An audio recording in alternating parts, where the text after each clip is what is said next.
Hello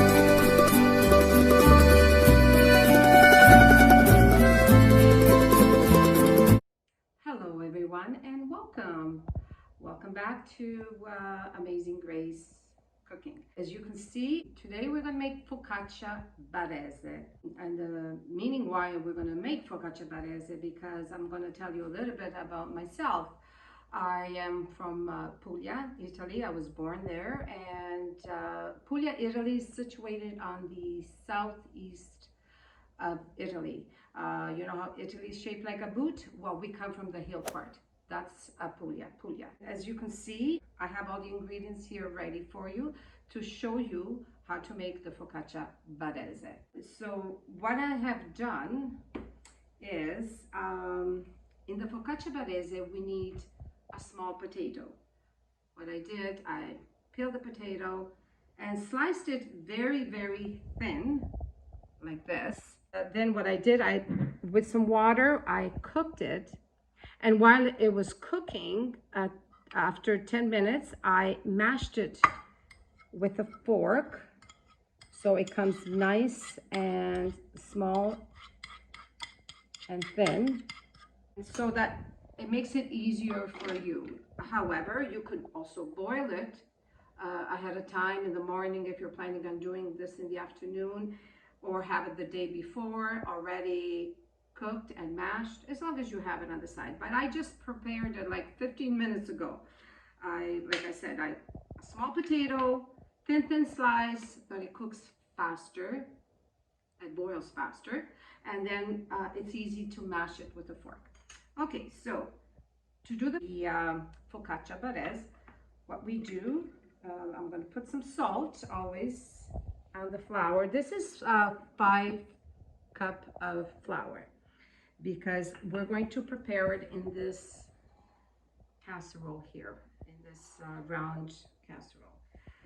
And then after we put the salt, we're going to add the mashed potato, just like that.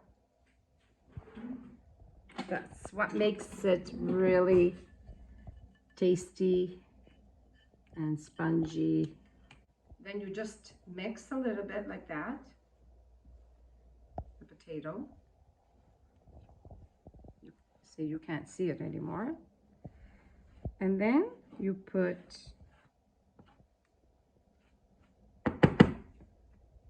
the yeast that we prepared earlier. Just pour it in like that, all of it. Now, the density of the focaccia, of the dough, it has to be a little bit on the soft side. As you recall, I have showed you how to make the dough for panzerotti or pizza, but the focaccia, the density is a little bit different, more on the soft side. And you're probably wondering why. The reason why is that it has to be nice and soft and spongy and light. So we're mixing, but it has to be, I have some warm water here ready.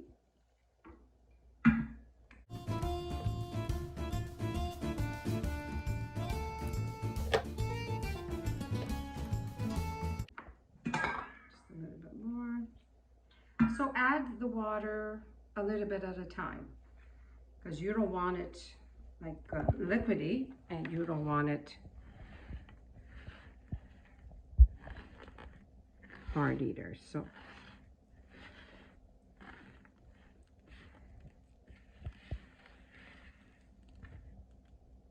now I'm going to start using my fingers, and I have some water here because it's going to be a little bit sticky. See, as you can see, how you see the density of it, soft. Just mix, and my fingers are sticky, but that's okay.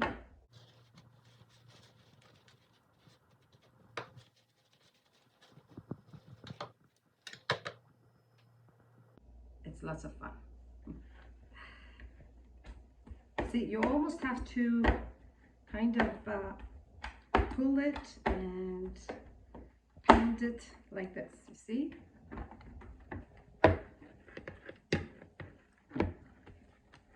Oops. There we go. See, this is how it has to come, like an elastic. So you blend in the potatoes well, and the salt and the yeast. Did you hear that sound? That's how it has to feel. And you can do this for about 2-3 minutes. You mold it nicely. And now, like I said, I prepared. This is about a 14-inch round pan.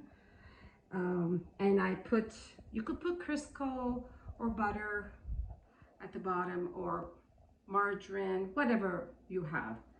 I put some margarine.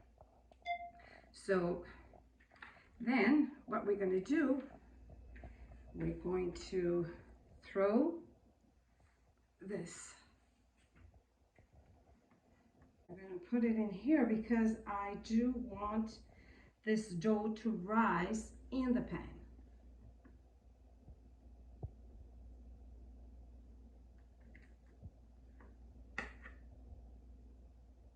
Okay.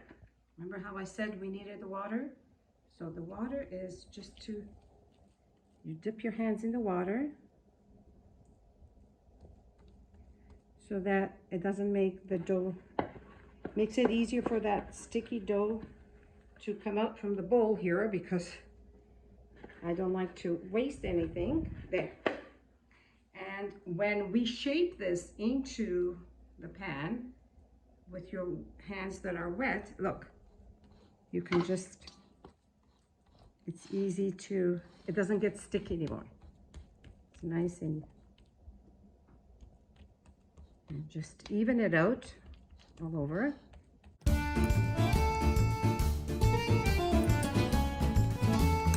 Could be warm water, because we want everything warm. And so now the dough has to rise in the pan. Now where you feel that it's a little bit higher on this side, you want to even it out. Look, see how it's not sticky anymore? And you even it out nicely. Oops, a little sticky there. There.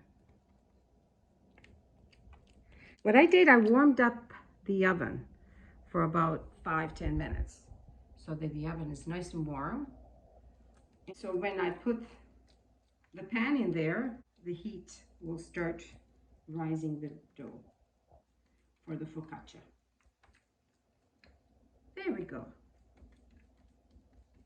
Looks pretty good, evenly. It will take about an hour and a half, 2 hours to rise. And then when we're done, I'm going to show you the next step, how to put the condiment on top. And I'll see you in a bit. So welcome back. After 2 hours of rising, as you remember in episode 2, when we did the panzerotti dough, we always, before we put it in the oven, we always cover it with saran wrap. And as you can see, it has risen quite a bit. And now we have to put the toppings. So when you make the focaccia, the secret is the longer you keep it to rise, the higher we'll get. So it's all up to you. As you can see, it's a little bit wiggly because we made it soft. So we're going to preheat the oven for 25.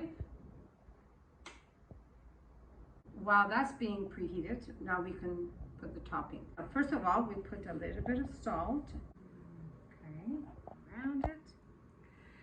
Now, cherry tomatoes is one of the best tomatoes to put there, but however, if you have any other type of plum tomatoes, you can also put those. I found Aurora has these beautiful cherry tomatoes in a can, and I've tried them before. I've used them before and they're amazing. But since I have the fresh ones that I bought the other day, I'm going to use the fresh cherry tomatoes.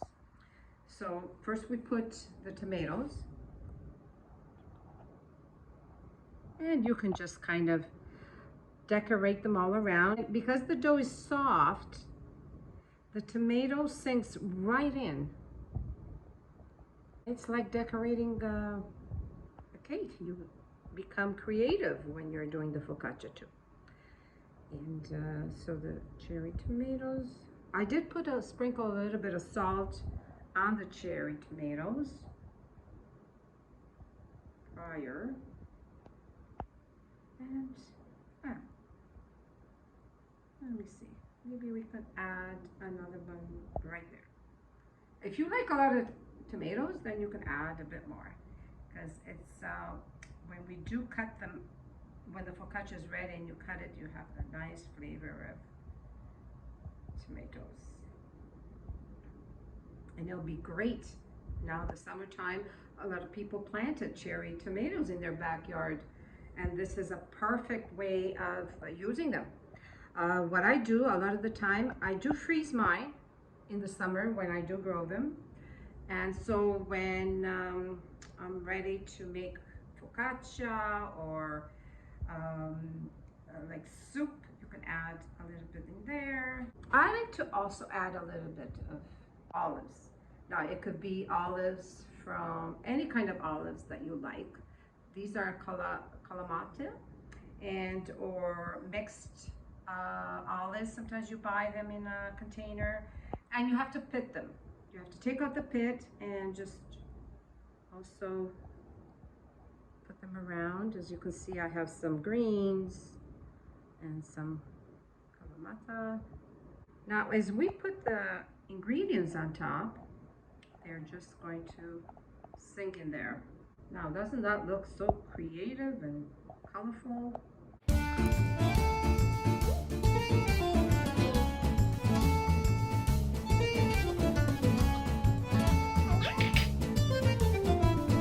One of the best favorite ingredients also is oregano. If you have fresh oregano, you can put it on and just sprinkle, because the oregano gives it such a beautiful flavor of the focaccia. I just want to mention with the oregano, you have to be very, very careful, because when you buy it, sometimes you'll find long sticks in there. Just be careful to put them on a plate and remove them, because sometimes they can be dangerous. When you bite into it, they can get stuck. Because it happened to a family member, and I just want to keep you posted on that, and just be careful. There we go. And last but not least, we put some olive oil on top. And then we're just, okay, all around.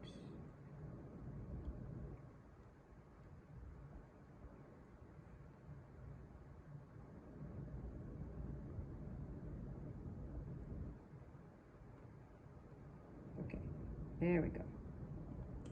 Now, doesn't that look amazing? And it's going to taste amazing.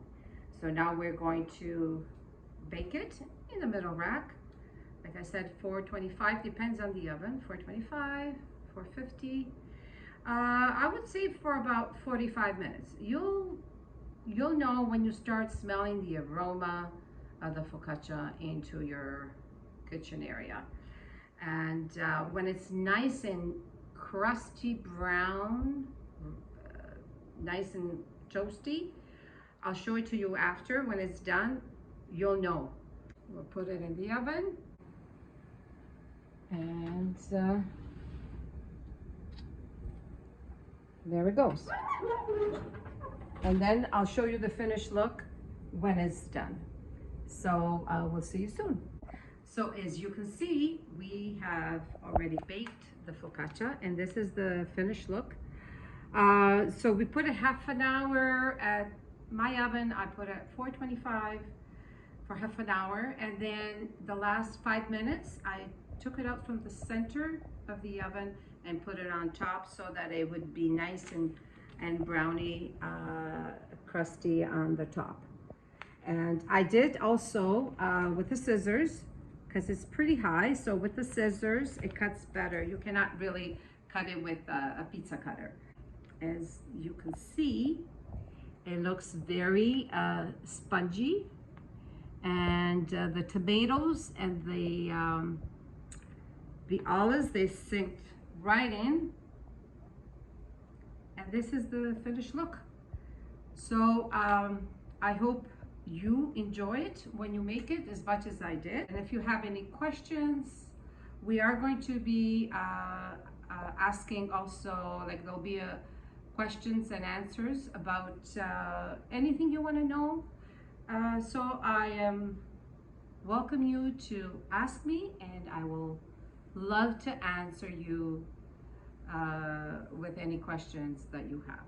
I want to wish everyone, this is a weekend of Father's Day weekend, I want to wish all the dads a happy Father's Day, and peace, love, and gathering to all of you. Enjoy and have a great time making the focaccia. Love you.